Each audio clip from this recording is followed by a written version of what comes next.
한 주간 잘 지내셨죠? 네. 만나니 반갑습니다. 오늘 사도행전 19장으로 하나님께 예배 드릴 때에 하나님께 영광을 돌려드리는 시간, 우리에게는 말씀을 통하여 은혜가 되는 시간 되기를 바랍니다.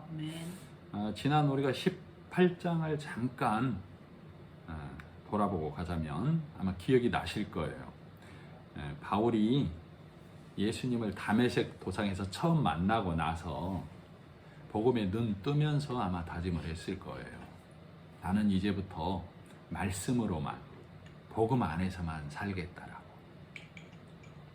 그러다가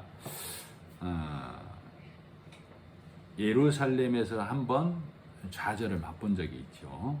그래서 다소에서 칩거할 때 바나바가 데려와서 또 복음의 일을 같이 담당을 하고 안디옥 교회를 세우고 1차 전도 여행을 돌아왔지요. 그리고 2차 전도 여행 중에 아테네에서, 철학의 도시 아테네에서, 철학 즉 지성의 도시, 여기에서 바울이 어려움을 겪습니다. 즉 내 의, 내 지성, 내 지식으로 맞서는 부분이 있었던 것을 우리가 보고 왔어요. 그리고 나서 마치 쫓겨나듯 고린도로 넘어갔는데, 고린도는 더 큰 우상의 도시였죠. 그런데 하나님께서는 그 고린도에 이미 브리스길라와 아굴라, 로마에서 하나님의 일을 담당하던 자들이죠. 그러나 로마에서 유대인 추방령에 의해 이들이 추방이 되었는데, 이들이 간 곳이 더 로마처럼 더 강력한 곳, 고린도에 와서 이미 사역의 일을 감당하고 있었다는 것을 우리가 지난 장에서 봤어요. 그래서 바울이 고린도에 갔을 때 브리스길라와 아굴라를 찾아갔다라고 그랬죠. 그리고 그들은 생업이 같아서 같이 생활을 했다라고 했는데, 이 생업이 천막 만드는 일, 장막 만드는 일이었는데, 문자는 직업처럼 나와 있지만 우리가 성경을 문자를 걷고 보면 브리스길라와 아굴라도 교회, 회당을 세우는 자, 복음 안에서 하나님의 일을 하는 자. 바울도 가는 곳마다 회당을 들어갔었죠. 바울도 그래서 회당, 장막, 텐트 만드는 자는 얘기는 장막, 즉 각 심령 안에, 교회 안에 하나님의 복음을 세우는 일을 하는 사람들이다 라고 이렇게 봐야만 성경을 제대로 본다라고 말을 해드렸어요. 그리고 나서 고린도에 가서 바울과 브리스길라와 아굴라를 통해서 교제를 통해 힘을 얻고 또 복음의 일을 감당할 때에 마게도냐에 남겨져 있던 실라와 디모데가 와서 마게도냐에서 있었던 일을 교제를 하죠. 데살로니가의 유대인들이 우리를 괴롭게 하고 그랬는데, 바울 사도가 고린도로 가고 나서 하나님께서 말씀을 통해, 능력을 통해, 우리를 통해 일을 하시는데, 그 유대인들이 복음 앞에, 하나님의 말씀 앞에 돌아섰습니다. 그리고 많은 사람들이 말씀 안으로, 복음 안으로 돌아와서 하나님의 역사가 크게 일어났습니다 라고 교제를 해줍니다. 그랬을 때 18장 5절이었죠. 바울이 그 마게도냐로부터 디모데와 실라가 오매 말씀에 붙잡혀 복음을 전했다고 기록했던 거 기억나시죠? 그래서 그 얘기를 듣고 나서 바울이 다시 말씀에 붙잡혀 말씀을 선포하는 일을 우리가 볼 수 있었어요. 그리고 2차 전도여행의 마지막 코스였던 겐그레아에서 수리아, 안디옥으로 출발하기 직전에 겐그레아에서 바울이 머리를 깎았다라는 말씀으로 지난 장을 우리가 봤습니다. 그래서 그 머리를 깎은 것이 뭐냐? 즉 내가 복음에 눈뜨고 진리의 말씀, 복음만을 선포하겠다 했지만 아테네에서 철학자들, 지성인들을 만나서 내 의가 드러남으로 인해서 하나님을 욕되게 했다, 예수 그리스도 복음을 욕되게 한 것이다 라는 의미로 머리를 깎았다는 얘기는 내 안에서 예수 그리스도에 대한, 예수 그리스도가 하신 일에 대한 복음의 정립, 말씀의 정립을 새로이 했다 그리고 나서 2차 전도행을 마쳤다. 마침표를 찍었다 그 말이에요. 그리고 브리스길라와 아굴라를 대동해서 에베소에 경유를 해서 에베소에 브리스길라와 아굴라를 남겨놓고 이 바울은 예루살렘 교회에 잠깐 들렸다가 18장 23절 한번 보시죠. 18장 23절 보면 22절 가이사랴에 상륙하여 올라가 예루살렘에 갔다는 얘기예요. 교회 안부를 물은 후에 안디옥으로 내려가서 얼마 있다가 이때가 약 4개월 정도의 준비 기간입니다. 4개월 정도의 준비 기간을 거쳐 3차 전도여행을 다시 떠납니다. 그때 갈라디아와 부르기아 땅을 차례로 다니며 모든 제자를 굳건하게 하니라. 2차 전도여행 갔던 코스를 돌아다니면서 형제들을 굳건하게 했다라고 얘기하고 있어요. 에베소 위쪽 지방이에요. 터키 쪽. 저 지도 보면은. 그리고 나서 아볼로라는 사람이 있었는데 그는 말을 잘하고 성경에 해박하지만 모세로부터 해서 세례 요한의 세례까지만 알고 있어서 보르스길라와 아굴라가 그를 데려다가 하나님의 독, 즉 세례 요한에서부터 예수까지, 모세에서부터 예수까지 온전히 알게 복음을 설명해 주었다. 그랬을 때 그가 복음을 온전히 받아들이고 나서 아가야 지방, 즉 고린도, 아테네 이 전 지역을 이루는 아가야 지방으로 넘어가서 성경으로서 18장 마지막 절이죠. 마지막 절 가까이죠.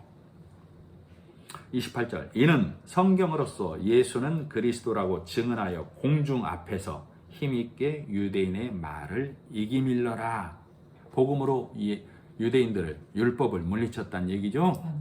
그렇게 아볼로가 되었다 이 얘기예요. 그래서 1절 그렇게 되고 나서 1절입니다. 아볼로가 고린도에 있을 때 사울이 윗지방으로 다녀 그 윗지방이 아까 말했던 갈라디아 부르기아 땅으로 다녀서 에베소에 온 거예요. 에베소에 와서 어떤 제자를 만나 이르되 너희가 믿을 때에 성령을 받았느냐? 그들이 대답하기를 우리는 성령이 있다는 말도 못 들어봤습니다. 이렇게 얘기를 하고 있어요. 그래 이렇게 보면 아마 아볼로가 이 복음을 깨닫기 전에 아볼로에게 복음이랍시고 들었던 자들이 아니었을까 한번 유추를 해볼 수가 있죠. 그래서 이 바울이 이들에게 요한의 세례가 뭔지 성령 세례가 뭔지를 설명을 해주고 있어요. 그죠? 네. 그래서 4절에 보면 바울이 이르되 요한이 회개의 세례를 베풀며 백성에게 말하되 뭐라고 말했느냐? 내 뒤에 오시는 이를 믿으라 하였으니 이는 곧 예수라 하거늘. 그러니까 세례 요한이 말하기를 너희는 주 예수를 믿으라. 회개하고 주 예수를 믿으라. 이렇게 말한 거예요. 그동안 달려온 길에서 돌아서서 주 예수를 믿으라가 세례 요한이 선포한 내용이에요. 그러나 바리새인들과 눈과 귀가 열리지 않은 자들은 회개하고까지 해서 멈춰버렸다는 얘기예요. 회개하고. 그래서 본인을 회개해서 하나님께 드리려고 하는 그 우를 범하게 된 것이죠. 그래서 아마 바울이 너희들 그 제자들이라고 하는 자들에게 세례 요한이 목 베어서 소반에 얹혀 죽은 사실을 알고 있지? 그리고 나서 예수님이 일했지 않느냐? 이것이 뭘 말하냐면 세례 요한은 예수님 앞서 온 자. 성경의 히브리서에 첫 것이 무흠하였더라면 둘째 것을 요구할 일이 없었으려니와 그 말씀이 있는 것처럼 기억나시죠? 네. 즉 첫 것, 세례 요한은 첫 것, 그죠? 구약에도 보면 가인, 에서, 이스마엘, 사울왕, 그리고 이스라엘 이들이 다 첫 것입니다. 둘째는 누구예요? 아벨, 야곱, 이삭, 다윗, 이방인.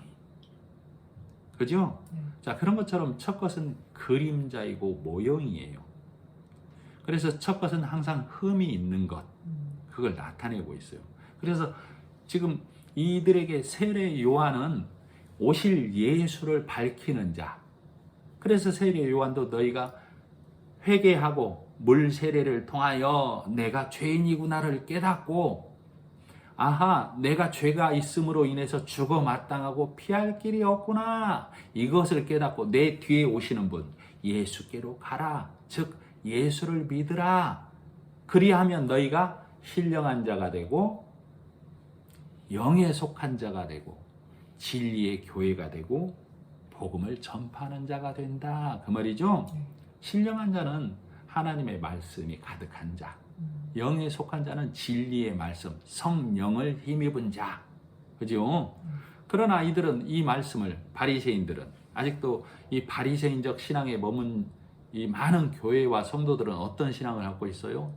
이 세례 요한이 물 세례를 받고 나서 회개하고 나서 너희가 내 뒤에 오시는 예수를 믿으라, 이 말을 어떻게 해석을 해버렸어요? 회개하고를 우리가 열심히 살자, 이렇게 해석을 한 거죠. 우리가 열심히 살면 하나님께서 그 진노를 돌이키시리라, 여기에 머문 거예요. 그죠? 그래서 너희가 이루어라, 이렇게 해석을 한 거예요. 그래서 이 바리새인들의 신앙이 뭐예요? 내게서 죄가 홀이라도 남김없이 깨끗하게 되어져야만 하나님이 기뻐하시는 자가 될 수 있다, 여기에 갇혀 있죠. 그래서 많은 교회와 율법의 메인자들이 여기에서 달려가고 있고, 성경은 이것을 무거운 멍에라고 말하고 있죠. 그래서 이들을 육적인 자, 육에 머문 자, 육에 속한 자라고 하죠. 그리고 율법의 교회, 초등학문의 가르침에 머문 자들, 이렇게 말하는 거예요. 그죠? 그래서 우리가 다시 말하면 성령 세례는, 자, 성령 세례는 우리가 올라가신, 이 땅에 오셨다가 올라가신 하나님은 성자 하나님, 예수님을 말하죠. 그리고 예수님이 올라가시면서 보내신 성령이 성령 하나님, 그죠? 성령이, 예수는 하나님이고 성령은 하나님이 아니고 다 하나님, 그죠? 그래서 이 보내신 성령 하나님은 우리로 깨닫게 도우신다, 이 말이에요. 뭘? 예수 그리스도가 하신 일을, 그죠? 그래서 우리로 성경을 보면서 창세로부터 모세가 얘기한 자, 예수 그리스도에 대해서 모세가, 선지자가 시편에 나를 위하여 기록됐다라고 예수님이 말씀하셨죠. 모든 성경은 예수, 즉 나를 위해서 기록됐다라고 예수님이 말씀하셨죠. 자, 그런 것처럼 성령 하나님이 오셔서, 즉 약속된 메시아, 그가 왔고 다 이루셨다, 그죠? 그리고 죽음을 이기시고 부활하시어 하나님 우편에 앉으셨다, 이것을 우리로 깨닫게 하시잖아요, 그죠?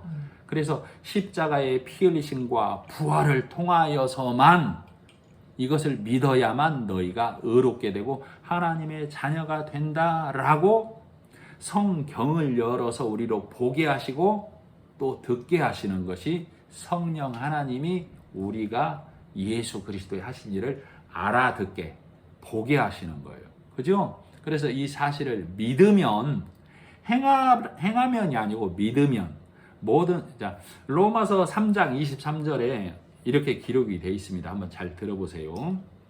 모든 사람이 죄를 범하였음에 하나님의 영광에 이르지 못하더니 그리스도 예수 안에 있는 구속, 예수님의 이름의 뜻이 뭐예요? 자기 백성을 구원할 자죠. 그래서 그리스도 예수 안에 있는 구속, 구원해내는 일, 그것으로 말미암아 하나님의 은혜로 값 없이 의롭다 하심을 얻은 자 되었느니라. 지금 이걸 누가 가르쳐주고 있는 거예요, 지금? 성령이. 왜? 성령에 의해서 성경이 기록됐잖아요, 그죠? 성령이 우리에게 하시는 말씀이에요.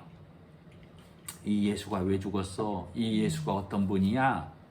그래서 이 예수를 하나님이 그의 피로 인하여 믿음으로 말미암는 화목제물로 세우셨으니, 하나님께서 예수를 우리와 하나님 사이의 화목제물 되게 하셨다, 그 말이죠.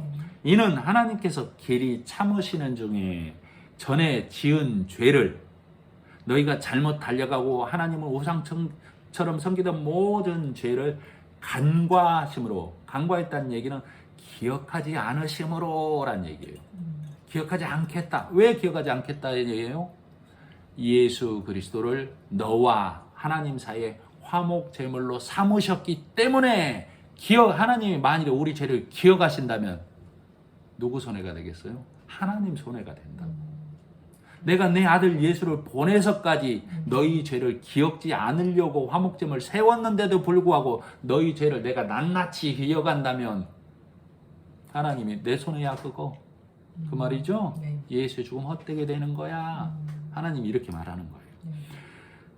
전에 지은 너희의 죄를, 쉽게 말하면 너희의 죄를 기억 안 함으로 자기의 의로우심, 하나님의 의로우심을 나타내려 하심이다.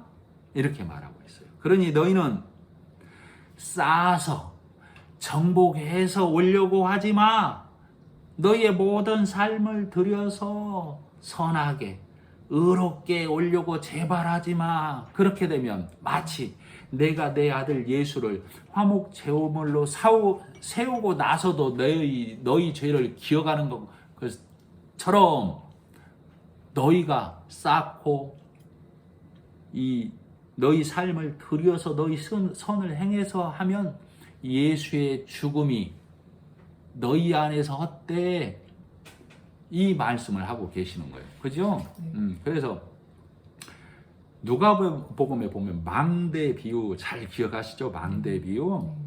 자, 망대 비유와 어떤 임금 비유가 나와요.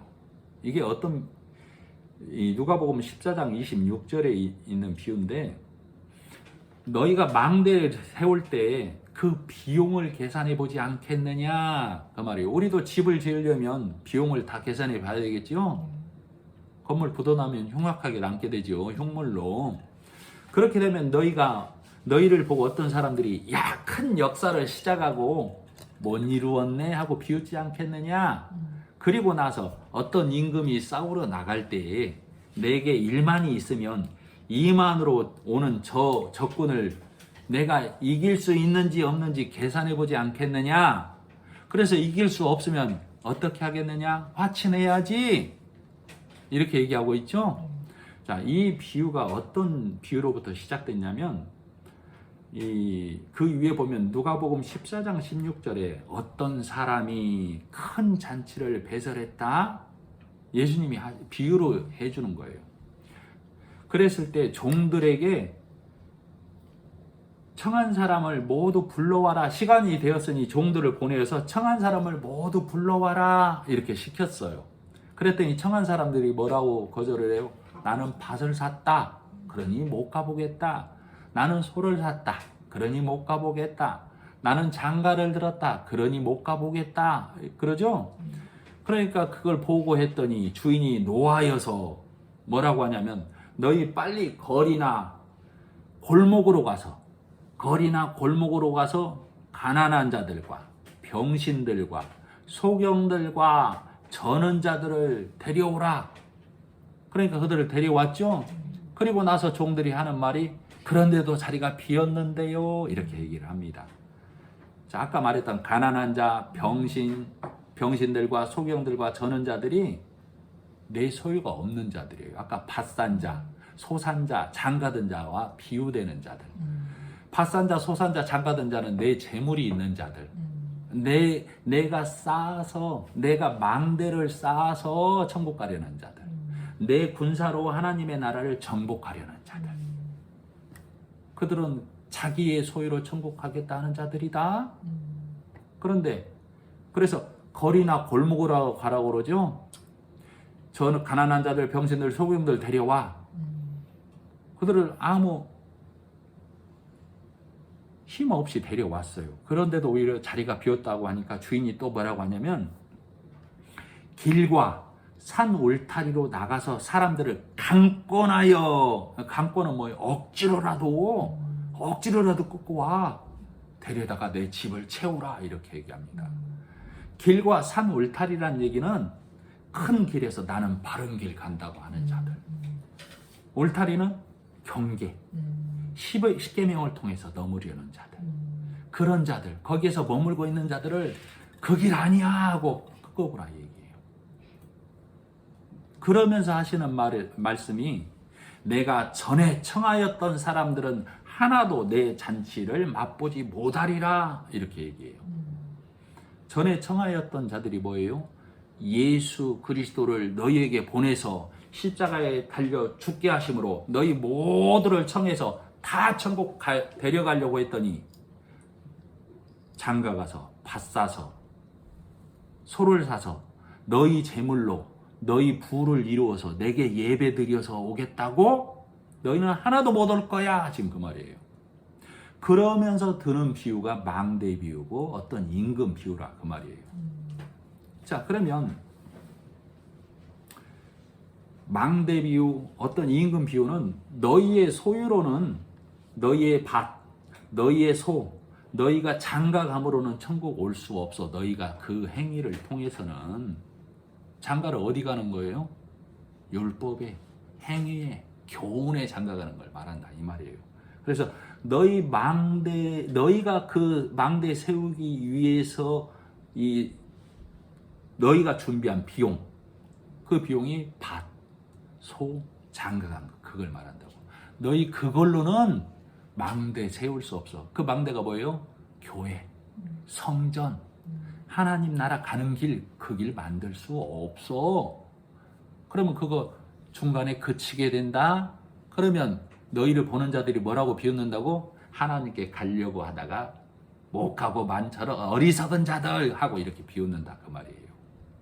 그리고 하나님이 심판하러 오시는 날 내 군사 일만으로 그걸 막아낼 수 있다고 생각해? 못 막는다. 1만으로 2만은 숫자상으로 막을 수 있어요? 없어요?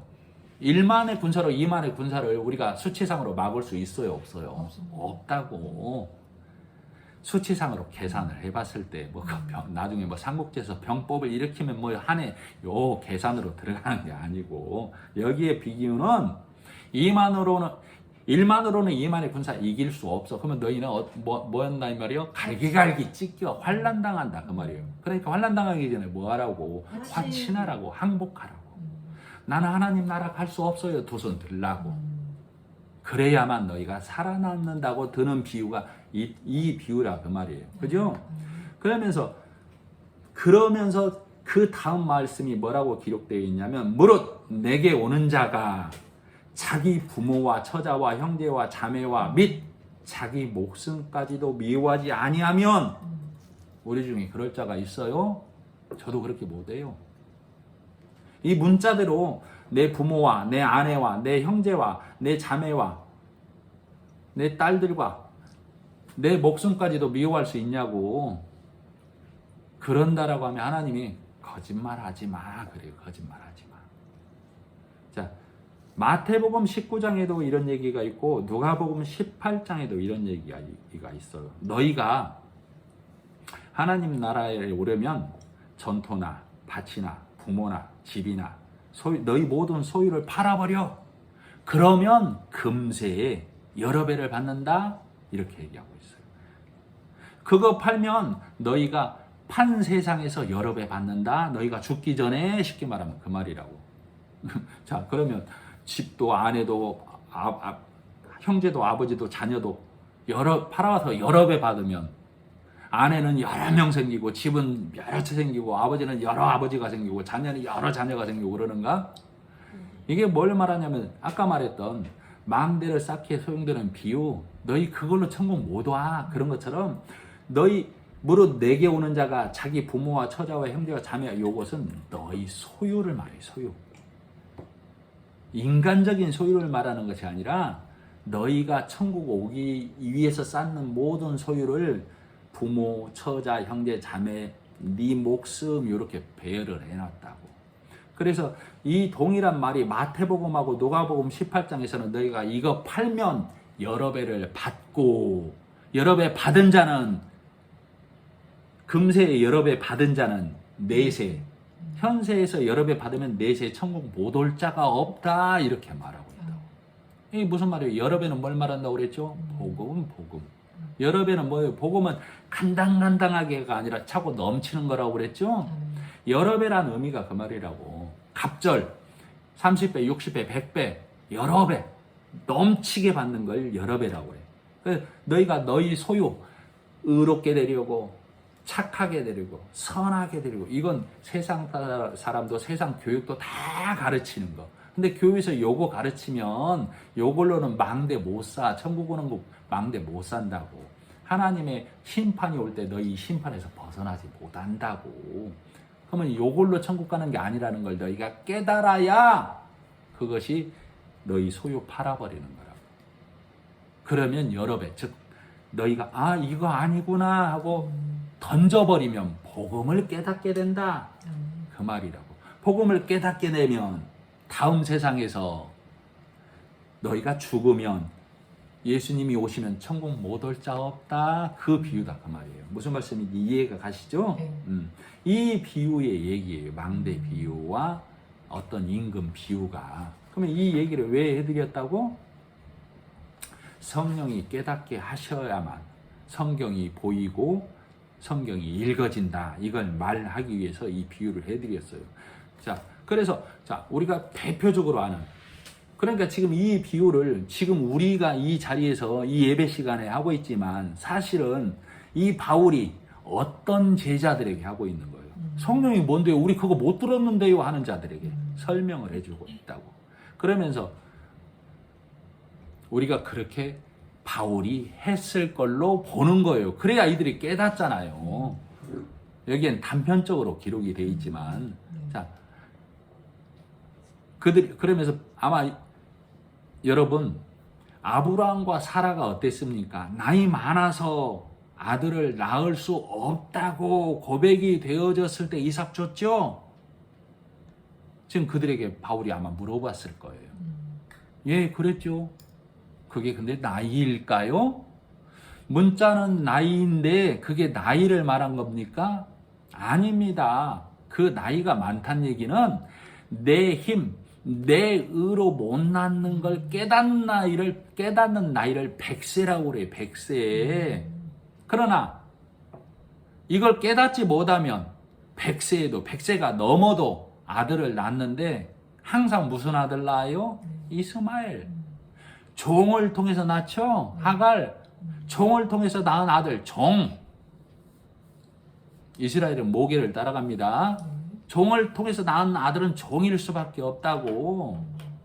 그래서 내 힘으로 내 의로 못 낳는다는 걸 깨닫는 것이 나이 많다라고 기록하는 거예요. 99세. 그래서 내 의로는, 내 힘으로는 종의 아들밖에 낳지 못한다. 이것이 아브라함이 이삭 낳은 얘기예요.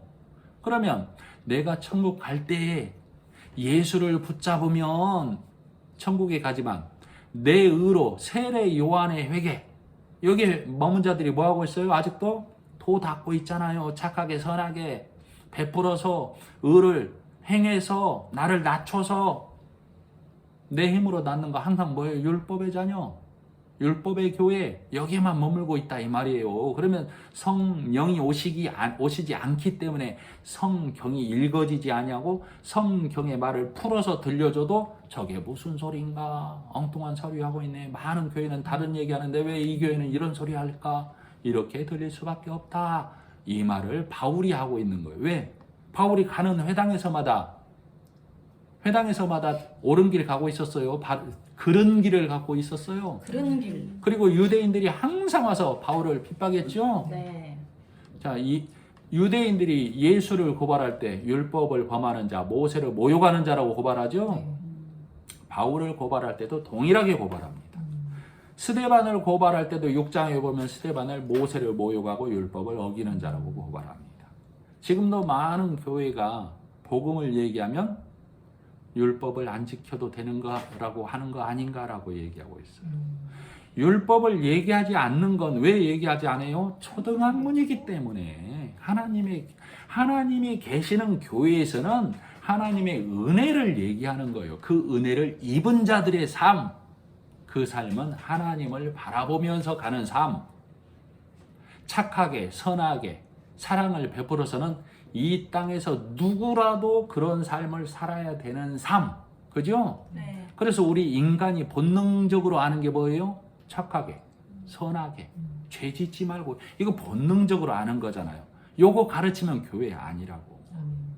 그죠? 네. 그래서 항상 복음을 깨닫기 전에는 내가라고 한다고. 그러나 성령이 오셔서 성경의 문자를 깨뜨리고 복음을 들려주면 오신 예수가로 바뀌게 된다고. 오신 예수가로. 그래서 내가 행해야지에서 뭘로 바뀌어요? 믿으면으로 바뀐다고. 믿으면으로. 그래서 말씀이 내 안에 들어오면 그걸 예수님이 내 안에 들어왔다. 내가 예수와 연합한 자가 되었다. 하나님 나라가 내 안에 임했다라고 하는 거예요. 그죠?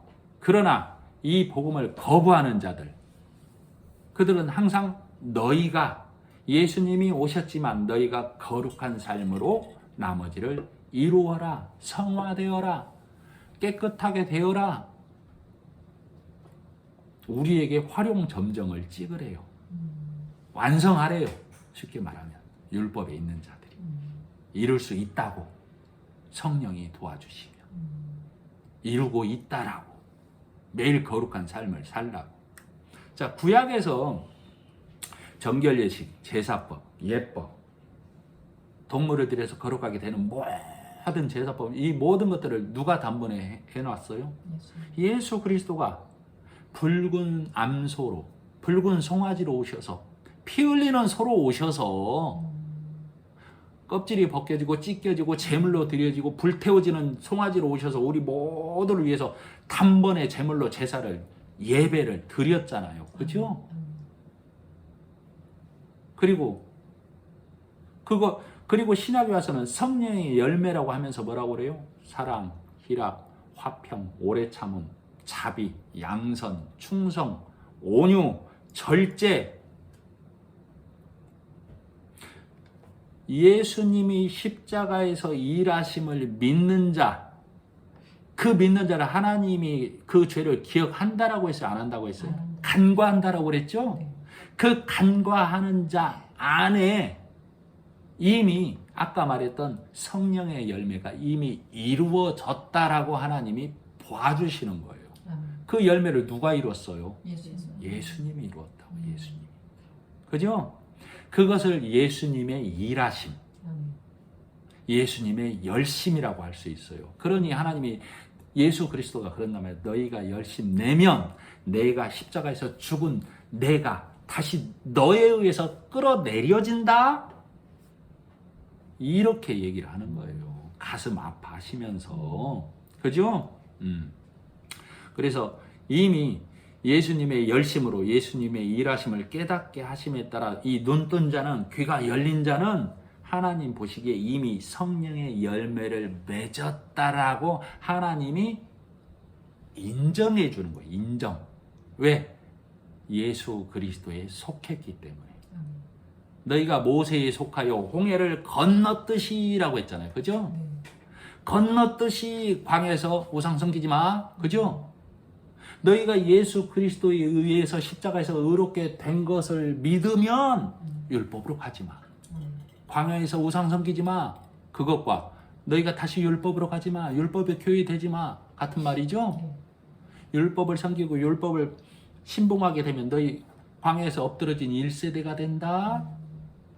그 1세대가 죽고 2세대가 가는 것처럼 너희가 율법 안에서 일어난 모든 그 행위들의 그것들을 머리 깎아버려. 그래야 온전한 예수가 네 머리로 계셔. 그 말이죠? 자, 그래서 예수 그리스도가 단번에 제물로 드려짐을 아는 자는 열매를 내가 맺는 게 아니고 열매 대신 완전한 믿음으로 예수가 드려짐을 알기 때문에 하나님이 예수 그리스도를 통하여 나를 간과하시고 그렇게 봐주시는 거라를 믿기 때문에 겁과 두려움이 없는 거예요. 그죠?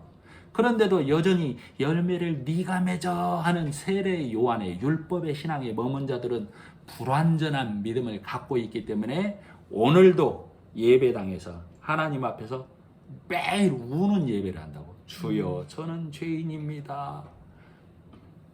요즘은 잘 안 하는 거 몰라. 죽여주시옵소서 그러죠. 그럼 하나님 뭐라고 그래요? 제발 말씀 앞에 죽어라 제발 이러고 계시다 그 말이에요.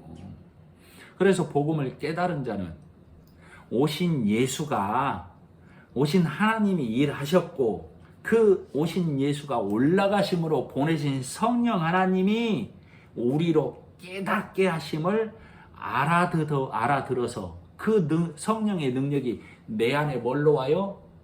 말씀으로, 복음의 말씀으로. 그러면 내 안에 어떤 능력이 있어요? 복음의 말씀. 그래서 바울이 가는 곳마다 아들을 순풍순풍 잘 낳죠. 네.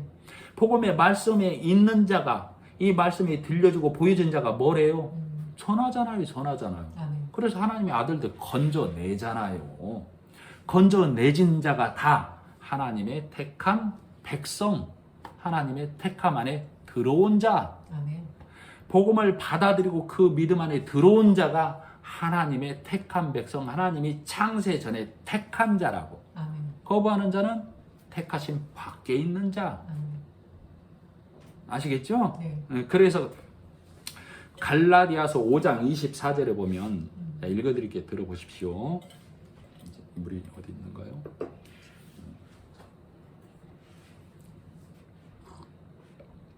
갈라디아서 5장 24절 제가 읽어드리겠습니다. 그리스도 예수의 사람들은 육체와 함께 그 정과 욕심이 내가 행하고 내가 해야 한다고 하는 그 행위를 말해요. 십자가에 못 박았느니라. 십자가에 못 박았느니라 그 말은 예수가 십자가에서 다 이루셨음을 내가 깨닫고 알고 믿는다. 그걸 십자가에 못 박았다라고 그래요. 만일 우리가 성령으로 살면, 성령이 깨우쳐 주신 말씀 안에서 살면 또한 성령으로 행할지니. 성령으로 행한다는 게 뭐예요? 아까 정과 욕심으로 행하지 않는다는 얘기예요. 헛된 영광을 구하여 서로 격동하고 서로 투기하지 말지니라. 헛된 영광이 뭐예요? 헛된 영광이 내가 일함으로 큰 상급 받을 거야 하는 것이 헛된 영광이라니까. 내가 일해서 큰 상급 받을 거야. 그것이 예수 그리스도가 십자가에서 일하심을 부정하는 자라고. 그러면 예수 그리스도의 공로를 의지해서 우리는 다 천국에 들어가기 때문에 내가 일해서 천국 들어가서 큰 상급 받을 거라고 하는 자들은 천국에 들어간다는 얘기고 못 들어간다는 얘기를 말하고 있다고. 상급이 천국이라고. 그죠? 그래서 우리가 성령을 통해서 이것을 깨달아야만 한다. 그 말이에요. 자, 본문을 한번 5절. 그들이 어떤 제자들이 지금까지 바울이 해준 이 설교를 듣고 주 예수의 이름으로 세례를 받으니 그 말이에요. 아, 복음의 말씀을 온전히 받아들였다 그 말이에요. 6절 바울이 그들에게 안수함에 성령이 그들에게 임하심으로 방언도 하고 예언도 하니. 방언을 뭐라고 그랬어요? 이방인을 뭐라고 그랬죠? 다른 나라를 구하는 자라고 그랬죠? 네. 방언은 내가 알아듣지 못하는 말을 방언이라고 그래요. 이들은 지금 이 땅의 말을 하다가 이 바울이 들려주는 성령의 음성을 듣고 방언, 하늘나라 말을 하는 자가 되었다 그 말이에요. 예언도 했다는 말은 뭐를? 성경의 말씀을 읽어내다. 성경의 말씀을 듣게 되었다 그 말이에요. 그걸 방언도 하고 예언도 한다라고 그래요. 저번에 한번 말씀드렸지만 하나님이 영어로 하면 못 알아들어요? 꼭 하나님 나라의 말로만 해 알아들어요? 방언? 아니요. 즉 복음을 얘기하고 성경의 문자를 깨뜨려서 얘기하는 걸 방언이라고 한다고. 하나님 나라의 말. 그죠? 네. 예언은 성경의 온전하신 뜻, 성령이 보게 하시는 말을 하는 것을 방언이라고 그래요. 자, 예언 잘 얘기해 줬습니다. 자, 7절 시작. 모두 12사람쯤 되니라. 숫자가 좀 적죠? 네. 어디 가면 막 허담 무리가 믿더라 막 그런데 왜 12사람쯤 되니라. 굉장히 적네. 그 말은 12지파, 12교회 그러듯이 하나님께서 작정한 모든 택하신 자를 다 건져냈다니. 왜? 바울이 머리를 깎음으로 예수 그리스도로만 말씀에 의지해서만 복음을 전하기 때문에 하나님의 능력이 크게 일어나고 있다. 이걸 얘기하고 있는 거예요. 아시겠죠? 석 달 동안 강론하여 하나님 나라의 말씀. 자, 그래서 우리가 지금 바울이 온 길을 보면 처음에 안디옥 교회를 떠나서 갈라디아, 부르기아 땅으로 다니면서 형제들을 굳건하게 했죠? 네. 그죠? 네. 그 다음에 석 달 동안 강론해서 하나님 나라의 말씀을 전했죠? 네. 자, 그리고 10절 보면 두 해 동안 이같이 하니 9절을 한번 읽어야 되겠네. 9절 어떤 사람들은 마음이 굳어 순종하지 않고 무리 앞에서 이 도를 비방하거늘 바울이 그들을 떠나 제자들을 따로 세우고 두란노 소원에서 날마다 강론하니라. 이 두란노 소원은 쉽게 말하면 요즘으로 치면 어떤 성경 학교 같은 곳을 말해요. 그 두 해 동안 이같이 하니 아시아에 사는 자는 유대인이나 헬라인이나 다 주의 말씀을 듣더라. 자, 아까 갈라디아 부르기아 땅에서 형제들을 굳건하게 하고 또 세례 요한에 그친 자들을 성령으로 세례받게 하고 그 다음에 또 두 해 동안 강론해서 많은 유대인들과 헬란들이 다 주의 말씀을 믿게 했죠. 네. 자, 11절 하나님이 바울의 손으로 놀라운 능력을 행하게 하시니. 바울의 손이에요. 바울이 말할 때 하나님의 손이 나와서 주의 손이 일하신 거예요. 주의 손이 일하신 것을 바울의 손이라고 그래요. 우리가 이 일을 뭘로 해요? 손으로 하죠? 네. 그러면 바울이 손으로 꽁냥꽁냥 했단 얘기예요? 말씀을 전했단 얘기예요? 말씀을 전했단 얘기예요. 그 놀라운 말씀을 전할 때 자, 그래서 하나님이 바울의 손으로 11절 하나님이 바울의 손으로 놀라운 능력을 행하게 하시니 했을 때 10절 보면 10절 후반부 아시아에 사는 자는 유대인이나 헬라인이나 시작 다 주의 말씀을 듣더라. 바울이 주의 말씀을 전한 걸 바울이 주의 손으로 일했다라고 기록하는 거예요. 그럼 바울에게 지금 예수 그리스도가 성령이 온전히 임해서 강권적으로 주의 말씀을 전하게 하고 있는 것이죠. 그래서 바울의 손으로 일했다. 이 말이 주의 손이 일했다. 주의 말씀이 일했다. 주의 권능이 일했다. 이렇게 말하는 거예요.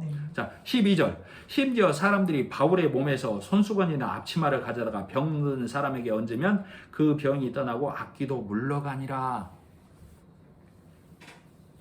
자, 손수건, 앞치마. 사도행전 전반부는 베드로와 사도들의 기록이 많이 나와 있고 후반부는 바울과 제자들의 기록이 많이 나와 있어요. 그리고 이 베드로와 사도들이 했던 일, 후반부에 바울과 제자들이 했던 일이 겹칩니다. 주로 이방인에게 복음을 전하는 일, 감옥에 투옥되는 일, 소경을 눈뜨게 하는 일, 안진병인을 일으키는 일, 죽은 자를 일으키는 일, 이런 일들이 다 겹치고 있어요. 그때 베드로 한 일을 할 때 뭐라고 그랬어요? 베드로가 사도면 바울도 사도다. 바울이 사도면 우리 복음을 알고 있는 우리도 사도다. 나도 사도다. 그 말 이걸 알게 하기 위함이에요. 그래서 바울이 고린도 서신서에 보면 나도 사도다라는 말을 여러 번 합니다. 나도 사도다.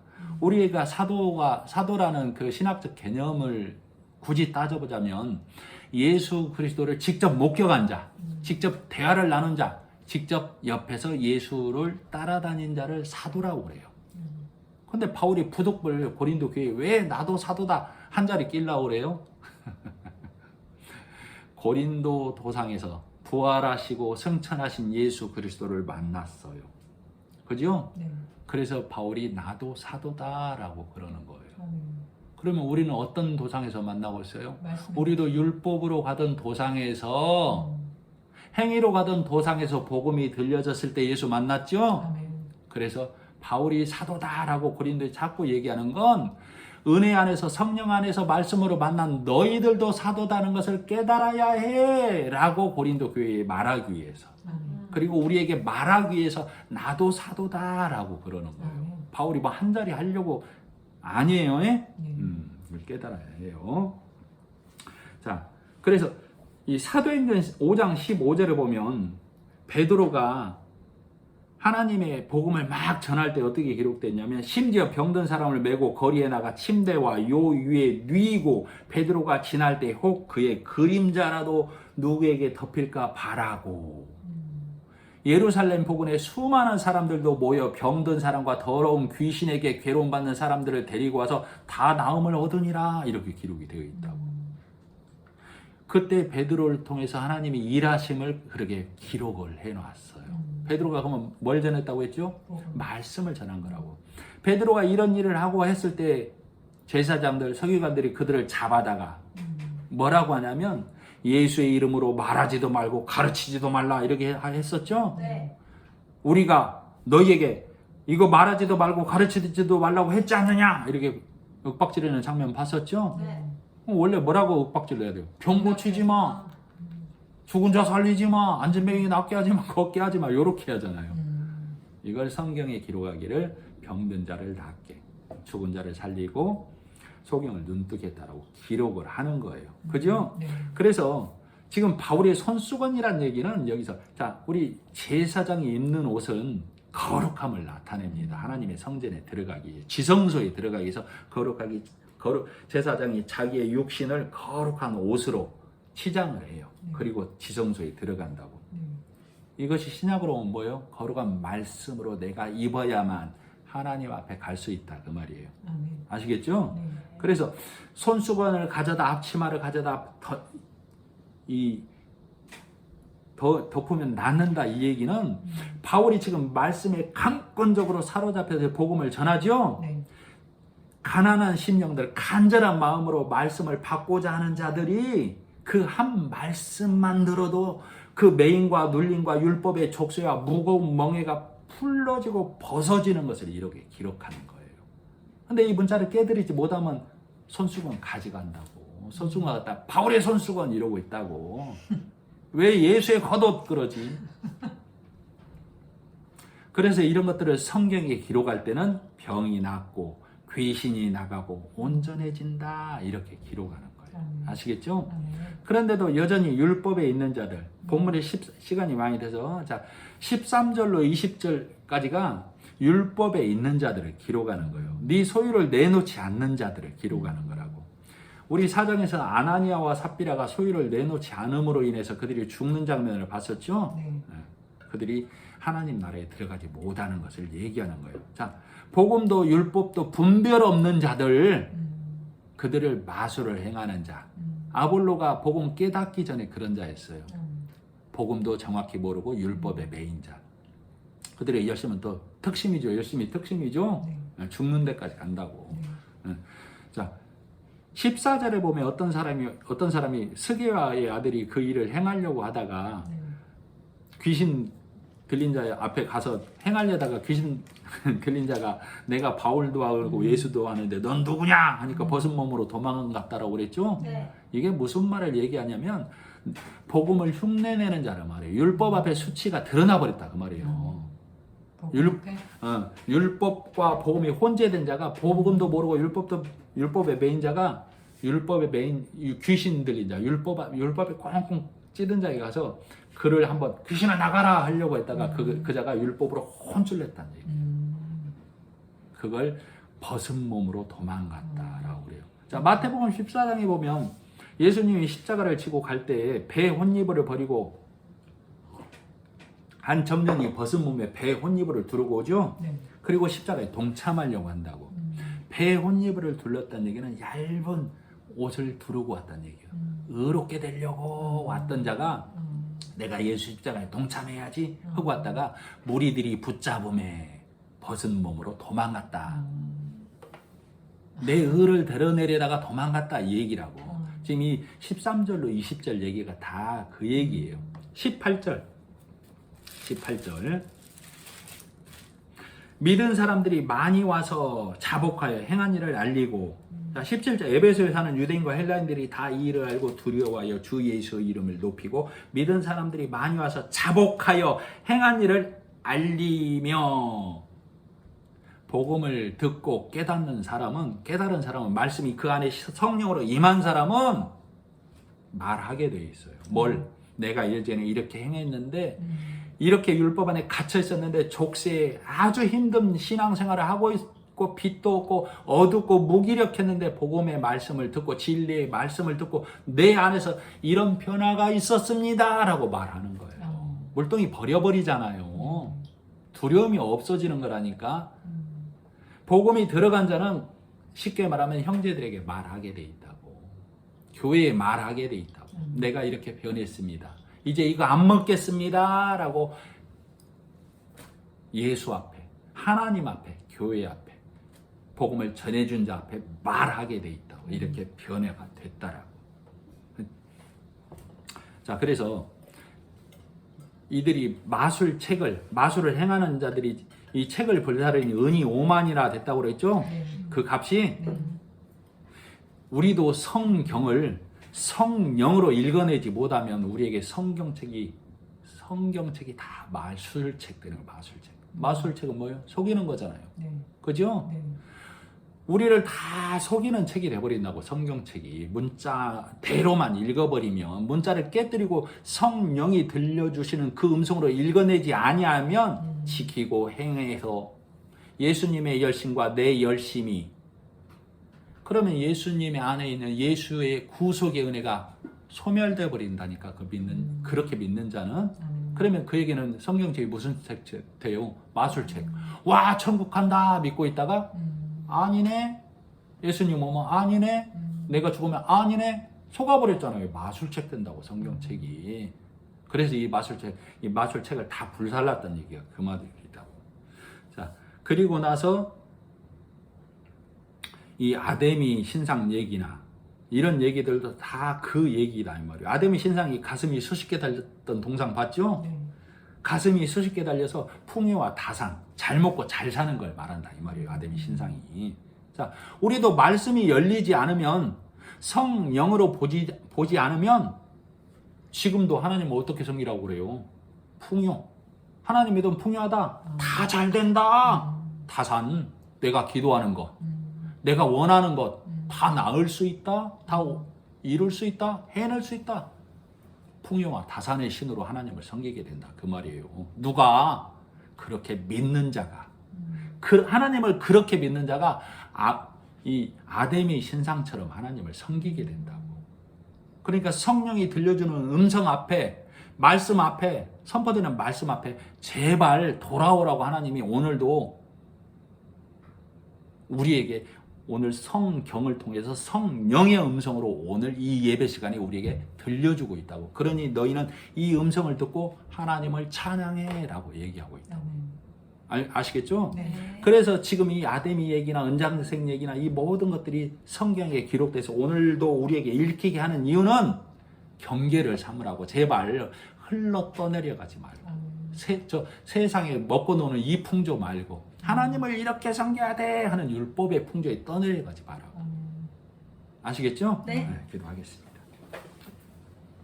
하나님 아버지, 은혜를 감사합니다. 바울이 말씀에 붙잡혀 복음을 전할 때 하나님의 능력이 크게 일어나는 것을 볼 때, 그것이 성경에 기록되기는 바울의 손수건, 바울의 앞치마로 기록됩니다. 복음의 일이 성령을 통하여 크게 번창하고 많은 이들을 하나님 안으로 돌아오게 하는 것을 우리가 본문을 통해 볼 수 있었던 것처럼, 우리 또한 이 말씀에 붙잡혀서만 이 일을 감당하는 자들로 하나님 앞에 쓰여지기를 간절히 바라고 원하면서 예수님의 이름으로 기도드립니다. 아멘.